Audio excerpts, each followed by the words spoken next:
Welcome to round 3 of the Parenting Roundabout podcast for the week of October 19th. I'm Terry Morrow, and I'm here with Nicole Eridix. Hello. And Catherine Haleko. Hello. We're moms of teens and young adults, and when it comes to parenting, we've been there, done that, bought the t-shirt. But we're still waiting for that day when we'll reach the finish line and have no further need to lay down in a dark room with a wet rag over our eyes, worrying about something or other. Wednesday is complaint day here on Parenting Roundabout, and today we are complaining about paperwork.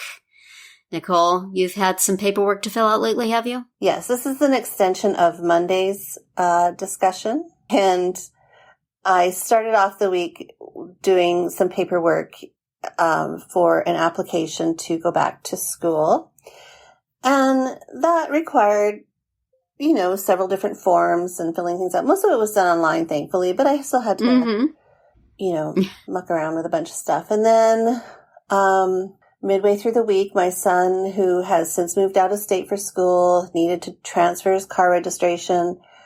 The DMV has a great online platform, but you still need to fill out paperwork and mail it in.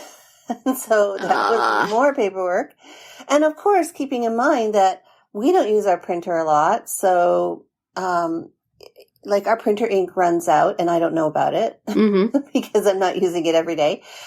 And then, we're in the middle of doing some things with our home, and we had to fill out even more paperwork for that. So it was just piles and piles of paperwork this week.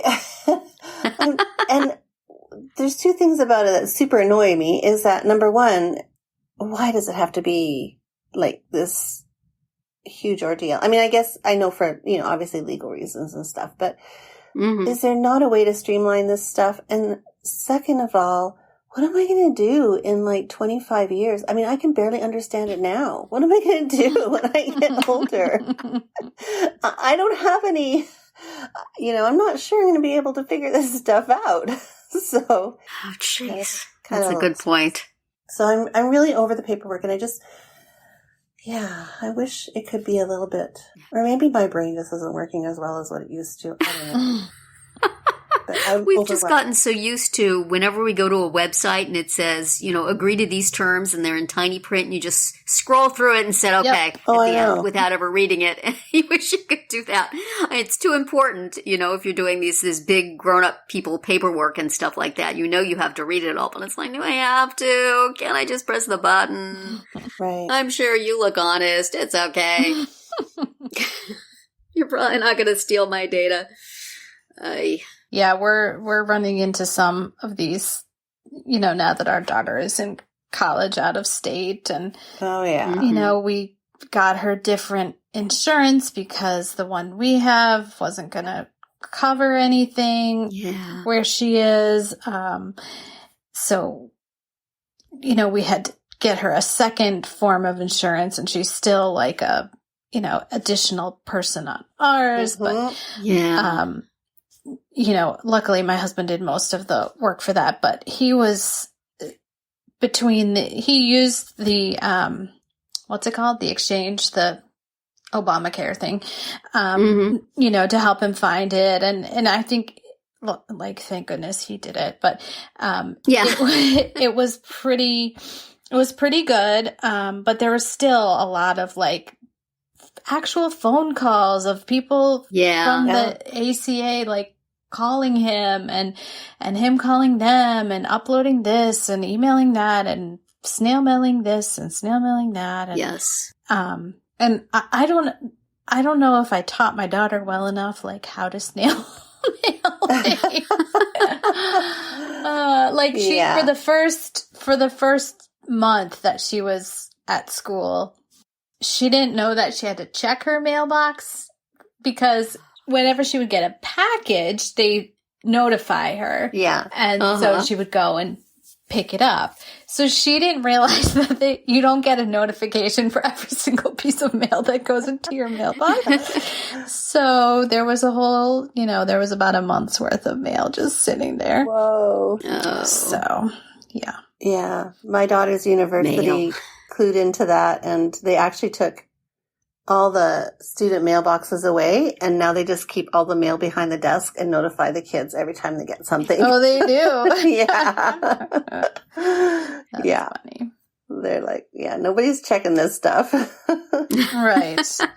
And, she didn't understand, like, how to, well, what do I do? Who do I give it to? Where do if I want to mail something, what do I do?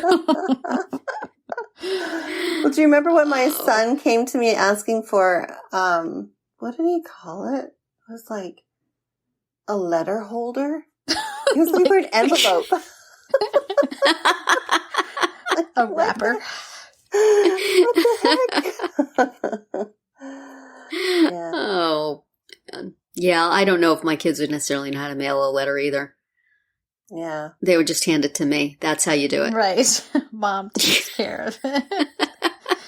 Yeah, I sent my daughter received a card here at home, and so I sent it to her, and I knew it was going to be like a check, a graduation, card, a gift. Mm-hmm. So along with the card, I sent a thank you note with an envelope with a stamp on it, so that she would be able to write her thank you note. And she still was like, what do I, like, she needed help addressing it. Mm-hmm. I was like, just look at the one you received and see how they did it. See where they put your name, see where they put their name. Like, that's the way you do it. Well, I've been thinking that what I need for all my paperwork needs and all these things that I wish I had somebody in my house to research and carry out and do. I've been thinking it would be great to have like a personal administrative assistant and just pay some young person a minimum wage to do all this stuff for me. And now I'm thinking young people don't know how to do this stuff either. I would have to hire a fellow senior. Is there a retired person out there who's still pretty sharp who wants to just come and do all this stuff for me? The kids are going to be like, you want me to fill out paperwork? Is that like what you With see on the screen? Why don't you just like do, the digital signature and send it off? Well, no. But, and then we run into another problem. You mentioned, Nicole, that the printer is out of ink. Yeah. And you don't know it. But in our case, we've had, I had a printer, but we used it very, very seldom. And I think the inkjet stuff just dried up. And even when I bought new stuff, it just wasn't working. It just had been sitting too idle. I think it got dusty. So it's like, so now we don't have a printer at all. And 95% of the time, that's just fine because everybody's online. But every now and then somebody says, print this out, fill it up and mail it to us. And it's like, I can't. Right. Or, my son was supposed to go for a job interview and they said, print out this email and bring it with you. And I'm like, just tell them you don't have a printer. I'll put it on your phone as a PDF. But I used to, before the pandemic, I used to just go over to the library to print stuff out or go over to FedEx to print some out. I was running around town anyway. It was very easy. But now I don't have that. And it's like, do I have to buy a printer now because I can't print anyplace else? And how am I going to keep it from just, going into decline for the 3 months I don't use it? Because it's really not that often. And I don't want to have to just print stuff just to print stuff. That seems wasteful. So if I had kids in school who had to but do kids even do papers on paper anymore? Or do they just do it digitally like and Google Docs and stuff? Yeah. Yeah. So the printer industry, I don't know. They need to have some easy way to do it. They like Uber printing is what they need. Is you send your document to somebody's house and then they drive it over. They print it out and drive it over. Yeah, that's a business awesome service. There you go. Go on Uber for your next expansion. Go on like TaskRabbit or something the next time you need to print something. Yeah. Anybody got a printer? Although, okay, in fairness though, I do send stuff to Office Depot and I get it printed and then I do curbside pickup. But I have to do the driving. They don't come to me. That's what I'll have to do then, because that's what I used. There was like a FedEx office right next to my son's work. So if I ever had anything to print, I would bring it to me like on a memory stick. I would bring it with me. I'd drop him off. I'd go print the thing. It would take me 5 minutes, and I'd be on my way. And it was super convenient. And also the library, you can send it from your computer directly to the library printer. Yeah. And then just go hit a button and pick it up. It was super easy. But if those places are not available, it's not so super easy anymore. Office Depot you are doing it. Yeah, and you can upload it from home, so you don't have to do the memory stick thing. Right. Yeah. I'll have to check Office Depot. And then you can go on to the internet and search for coupons, and then it's cheap. Okay. Yeah. Well, I didn't realize they had the curbside pickup thing and all that. That sounds good. Yeah.